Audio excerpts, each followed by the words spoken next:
Bleeding Kansas, a term used for the period between 1854 and 1859 in which anti-slavery settlers and pro-slavery settlers fought for Kansas to be either a free or slave state.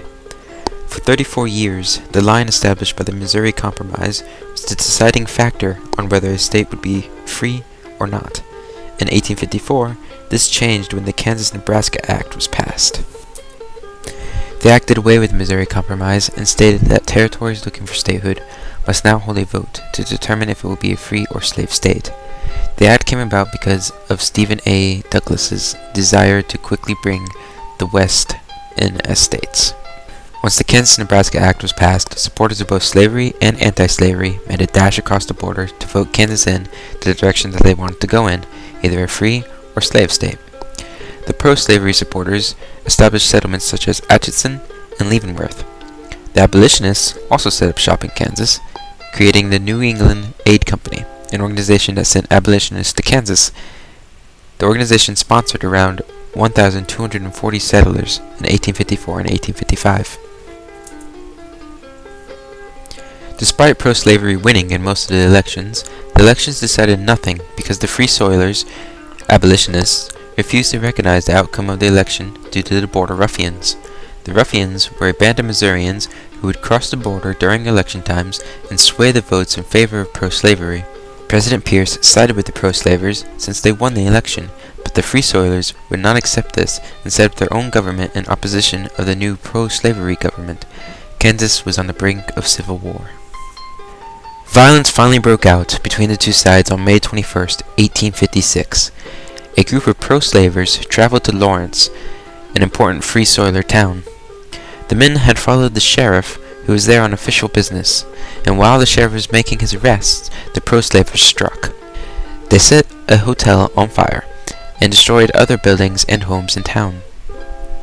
Although only one man died, the entire north of the country was infuriated by the actions of the so-called sacking of Lawrence. There were a few radicals who made their presence known in Kansas during these events. One of the most popular ones was John Brown. Brown lived with his 5 sons and hated slavery to a very high degree. When news of the sacking of Lawrence reached him, he gathered up a band of allies and searched for pro-slavery supporters. They found and killed 5 men along the Pottawatomie Creek. These victims were all supporters of slavery. However, none of them actually owned slaves, and 2 of them were extremely young, only being teenagers. The violent acts continued to increase as time passed in Kansas.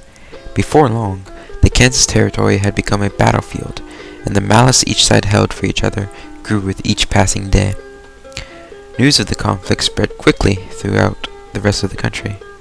It was not long before Kansas had gained the title of Bleeding Kansas.